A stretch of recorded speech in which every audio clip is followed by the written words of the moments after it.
What's up? Today I am discussing why I think this beautiful 80 Series Land Cruiser has been the best kept secret in the off-roading community for the longest time, and why I believe that this is the best vehicle to ever have been sold in US markets to this day. Yes, this 30-year-old Land Cruiser is the best vehicle you could buy if you want to go off-roading. And I'm going to tell you exactly why in this video. If you're new to me, guys, or if you're new to the channel, I make videos on my 80 Series Land Cruiser. I have a ton of repair and maintenance videos that I've done in the past, and I have more videos to come in the future, so check those out. Also, if you like 80 Series Land Cruiser stuff, consider subscribing. I make a ton of videos on that. I also have a Jeep TJ that I've been building up. I don't make any videos on that because there's a huge amounts of Jeep videos, so I'm not trying to reinvent the wheel. There's not enough 80 Series Land Cruiser videos though. So let's get started with why I strongly believe this vehicle right here is the best kept secret in the off-roading community, and why I think this is the best vehicle you could buy if you plan on going off-road. It's been a secret for such a long time, primarily because of its look. If you take a look at it, it kind of looks like a minivan. It doesn't really look like an off-road vehicle, right? You think of off-road like a Tacoma, or you look at like a Jeep or something similar like a 4Runner. But the 80 Series Land Cruiser really looks like a minivan, and it doesn't really stand out, or at least it used to not stand out from a crowd for a really long time. And that's because a lot of the 90s vehicles all kind of look the same, right? Honestly, when Toyota marketed or sold these vehicles, they were marketing to upper middle class households, much like they do today. And so when these people started selling their Land Cruisers, there was a group of people that knew about them and knew how great they were, and they started buying them up and rigging them up and making them super off-road worthy, right? They started taking them off-road and testing them, and because they were sold so cheap back then, people would just, buy them to destroy them. They called them the pig, the Iron Pig, Big Bertha. They would really disrespect the 80 Series Land Cruiser because, not that many people really liked them. There wasn't a huge cult following. But we fast forward to today, and the 80 Series Land Cruiser is a vehicle that you could point out in a crowd almost immediately.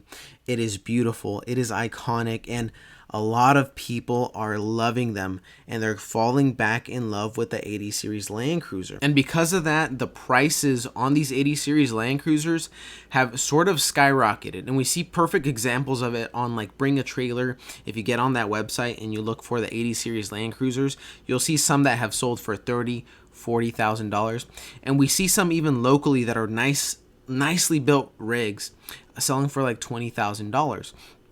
But you could still see some that are fairly affordable. I've seen some for $6,000-$7,000. I bought mine for just under that. So we're seeing a love revive for these Land Cruisers, and people are like, well, it's just a Land Cruiser, they're not that rare. But what we're not keeping in mind here is that during 2009, in the US, there was a program called Cash for Clunkers.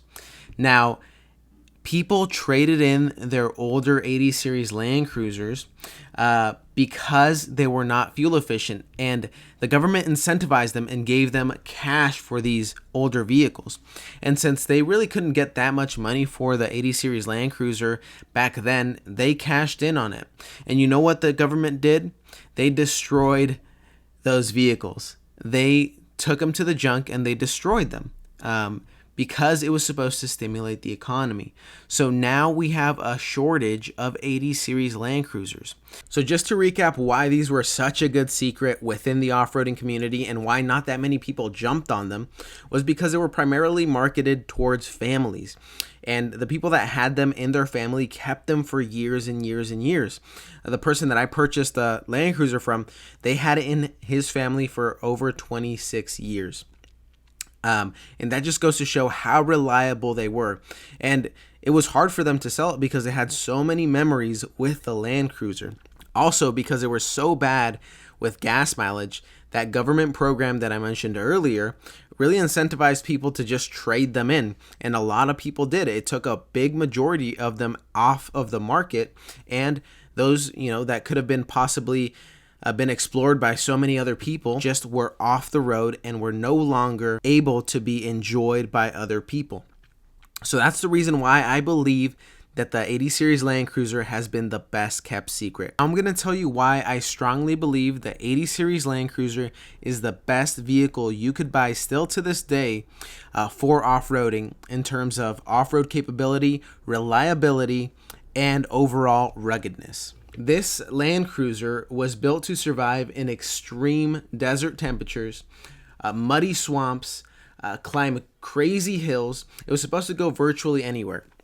So that's why if you're in the market for one, it's pretty common to see Land Cruisers with 300,000, 400,000 miles and still running. Another fun fact is Toyota built these engines to last 1,000,000 kilometers.